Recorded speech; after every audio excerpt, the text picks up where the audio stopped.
Naboo, the home planet of Sheev Palpatine and Padme Amidala, two of the most influential people in the destiny of the Chosen One, and as a result, the galaxy. The Sith made their grand return here, and lots of Darth Plagueis' early exploits involved dealing with the Naboo royalty. But how much do we really know about Naboo? From their strange fashion choices, to the confusing political structure, and even the oddly tense relationship between the humans and the Gungans. Naboo has a great many mysteries, and today, we'll be uncovering all of them. For the purposes of this video, we will be going to be primarily drawing from legends, as that is where the majority of this information comes from, and in my opinion is the more interesting story. We'll be tracking the geography, society, and history of Naboo from its earliest days to the invasion of Naboo in 32 BBY. And if you'd like a video detailing everything that happened to Palpatine's homeworld following the Empire, then be sure to let us know. Now, let us begin. Astronomy and geology. Naboo lay within the heart of the Mid-Rim's Kamal sector. It was often the elected senator of Naboo that represented the entirety of the Kamal sector within the Galactic Senate. Politically, Naboo's importance to the Mid-Rim and its own star system was huge, as the star system it resides in is also named Naboo. This is because the world is the only inhabitable planet within its own system. The others are scorched rocks or gas giants. Naboo itself is something of an oddity of a planet with a very peculiar geology. It lacks a molten core that other terrestrial worlds have, and instead possesses a core of pure plasma energy. The surging plasma has carved out honeycomb-like labyrinthian tunnels all throughout the interior of the world. Many large creatures have made their homes in these tunnels, but they also are used by the native sea-dwelling Gungans to travel from their bubble cities to the sacred cities all over the planet. One can even pass through the planet's core safely by taking these tunnels such as Obi-Wan, Qui-Gon, and Jar Jar and the Bongo. There are plasma geysers that dot the surface of Naboo, however, making its crust potentially dangerous. Both the surface dwellers and the Gungans use the planet's plentiful riches of plasma to provide clean, efficient energy for all of their cities. This ended up actually becoming Naboo's main export. All the surrounding planets coveted the plasma's energy for their own uses. Plasma became such an integral part of Nabooan society that Theed Palace was built atop a plasma refinery. But speaking of society, the humans, referred to simply as the Naboo, had the unique and expensive values which they tried to display visually everywhere that they went. Much like Alderaan, artistic and intellectual pursuits were the main drive in Naboo society, while also embracing non-violence and rationalism in dispute resolution, never resorting to physical aggression. The Naboo were known for their love of peace, their cordiality, and their warmth. Strangers would be met with smiles, bows, and helpfulness to the planet's residents. The natives felt that there was an art to the living, and their cuisine, architecture, and clothing all reflected that assumption. As far as their architecture went, the Naboo thought of their cities as further adornments to their homeworld's landscape, which prompted them to preserve as much of the planet's natural beauty as possible. This was categorized by the dominant architectural style, which became referred to as the classical Naboo style. It featured extensive uses of porticos, domed roofs, and circular plans, along with the use of a softer but a prolific color palette. In fact, the Jedi Order respected the natural and pacifistic culture of Naboo so much that the Jedi ended up mimicking their building style when constructing the Jedi Temple on Tython during the Cold War. Following the sacking of Coruscant and the destruction of the temple there, the Jedi rediscovered their ancient homeworld and constructed their temporary new home in the fashion of the classical Naboo style in order to represent hope and security. But this wasn't just for their appearances, they always represented something. In the realm of fashion, clothing was often used as a form of social communication. During the invasion of the Trade Federation, the citizens made subtle use of color and fashion symbolism to express their support to Queen Amidala's policies and their opposition to the Trade Federation's occupation. The Queen herself wore clothes that made her look taller and larger, using wide shoulders and massive headpieces. The Queen's wardrobe was meant to represent her current state of mind, or the state of mind of Naboo itself. It was said that the Queen of Naboo's dress was the most intricate and beautiful in the entire galaxy. All of these practices can be traced back to the Naboo's ancestry, where it actually stems from an entirely different planet, which perfectly segues us into the history of Naboo. For the vast majority of its history, Naboo was populated by the Gungans, who are believed to have been the planet's natives. When ruled by the Gungans, Naboo did not even have a name. Long before humans arrived, a strange humanoid reptilian species came to colonize the world. They were simply known as the Elders according to the lost histories, but they went on to war with the Gungans, forcing them off of their land and into the water. This gave rise to modern Gungan civilization, as the species adapted to the amphibian lifestyle and built vast bubble-like cities. There is very little that is known about the Elders besides the fact that they constructed many statues and head-shaped monuments which can be found spotting the open landscape of the swamplands, the largest of which in the swamp became a holy place for the Gungans. It is not known what happened to the Elders, but it is believed that they died out or left the world entirely.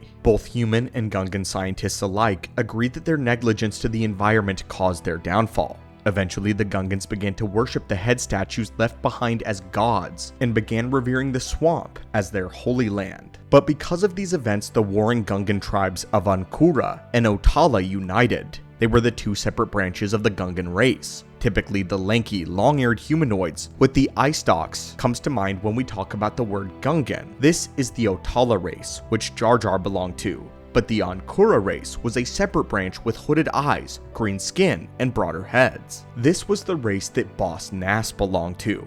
But for about 1,000 years after the departure of the Elders, the Gungans dominated Naboo, but decided to keep to their waterways, as the grasslands and mountains had become almost desert-like. Having been forced underwater for so long, they began to rely on it. The humans wouldn't arrive on the planet until the year 3951 BBY, during the time when Darth Nihilus was a Dark Lord of the Sith.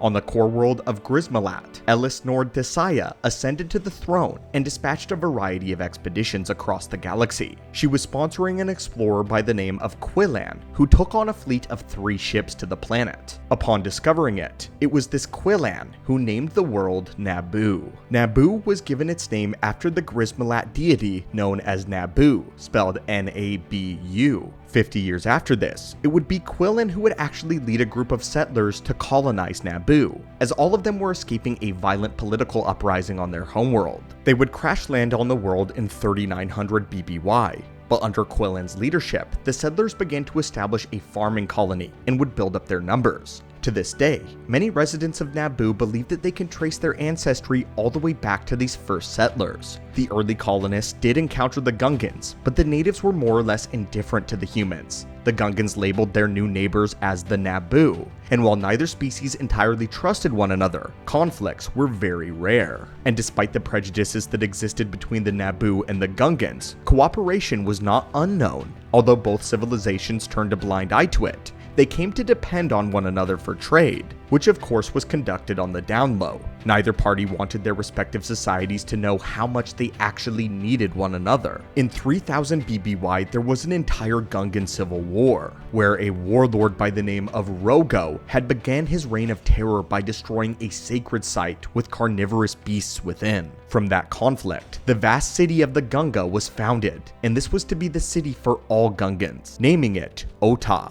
The Nas family maintained hierarchical leadership as the boss of Ota Gunga and all other underwater cities thereafter. But they were not the only ones on the planet undergoing internal political strife. The Naboo entered a period known as the Time of Suffering, a series of brutal wars which involved every city-state on the surface of Naboo. This would last for 200 years, and only ended when a general by the name of Jafan united every city-state through sheer will and military power. In the aftermath, the small city of Theed rapidly expanded due to an influx of artisans, engineers, and farmers, all inaugurating Theed as Naboo's capital. Jafan became the first king of Naboo and was considered a wide royal house, ushering in the great time of peace for the world. Later monarchs would traditionally wear the scar of remembrance, which took the form of a line, usually in red or black lipstick, which split the lip. In Padme's journal, she would write this: "I paint my lips red and add the red scar of remembrance that splits my lip. It is a Naboo ruling tradition, older than memory, one that marks a time of suffering for Naboo, before the Great Time of Peace. The Jafan dynasty would last around until 150 BBY, when the Gungans and the Naboo went into a secret war. It is unknown how the war actually began, but some claim that the Naboo were turning a blind eye to certain human merchants enslaving poverty-stricken Gungans, but it wasn't known who or how many of the Naboo noble houses knew about it. At the height of this war, the current ruler, the last of the Jafan dynasty, would be murdered by the Gungans, leading to the Naboo to elect their queen to lead them in the war. Secretly, some of the Naboo noble houses got together to hire armies of mercenaries, too afraid to fight themselves. Despite losing many of their numbers though, the Gungans prevailed in the war, and it ended in the year 121 BBY with an unknown victor. What's fascinating is very little is public about this war in Naboo society, and in the years to follow, the reality behind it was unknown except for those with access to the noble family archives. In truth, the mercenary group had been hired by several noble families in an effort to claim plasma sources from the Gungans. The house that contributed most to funding the mercenary army were the House of Taupalo and the House Varuna. Disgusted by this, the patriarch of House Palpatine challenged the leader of House Tapalo to duel for honor. Unfortunately, the respectable Palpatine died to Tapalo's blade. In 65 BBY, the election for the new monarch of Naboo was underway, and two different political camps opposed one another. One was led by Camp Bon Taupalo, who wanted to open Naboo to the greater galaxy. He wanted to embrace more trade and increase Naboo's influence and wealth to astronomical levels, desiring to stimulate the economy, opening the planet's plasma resources to galactic corporations such as the Trade Federation and Damask Holdings. The other side wanted to maintain Naboo's isolationist policy, which would prevent these companies from exploiting the world. Kasinga Palpatine, the father of our own Sheev Palpatine, supported the latter camp, believing in keeping Naboo more isolated. Taupalo, however, approached the leader of Damask Holdings, one Higo Damask, Darth Plagueis the Wise, secretly.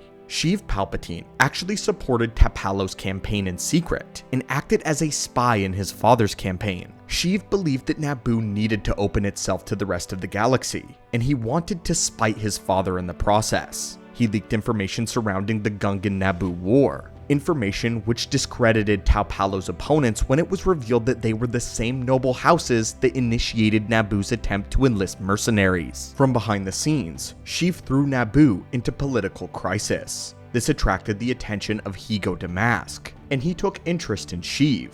The two then began a friendship, with Plagueis using the boy as a spy and an errand boy, but soon he discovered Palpatine's strength in the Force, manipulating him into murdering his entire family, father included.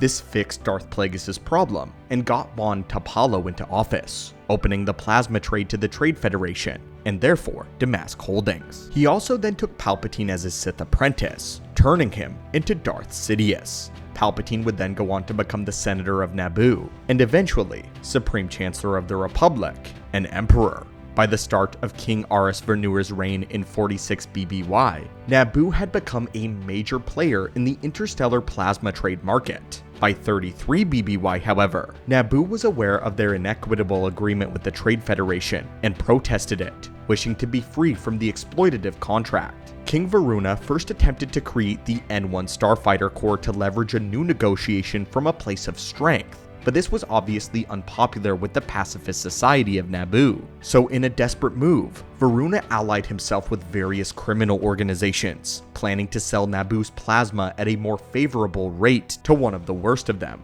the Black Sun Syndicate. Palpatine, on the other hand, began supporting the young Padme to replace Varuna, as she had decided to rally her campaign against Varuna's corruption.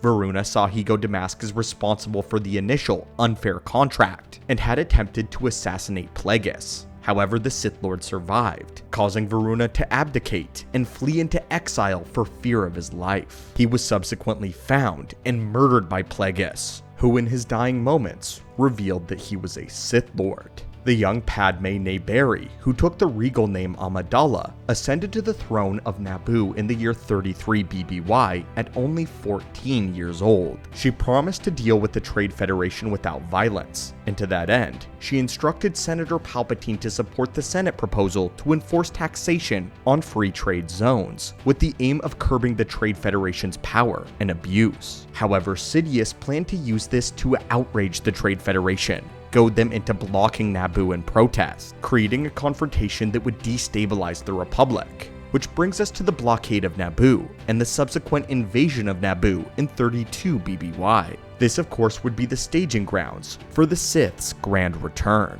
And that was the complete history of Naboo from its earliest point to when we first see it in The Phantom Menace. With such a titular planet, we already knew its history and importance would be intricate, but now we understand the full story of why the Gungans and the Naboo are so tense, and why the Jedi had to intervene during the Trade Federation conflict. So tell us, are you glad you may now know more about Naboo? Thank you guys so much for watching the videos on the channel. It means the absolute world to me, truthfully, and of course, may the Force be with you.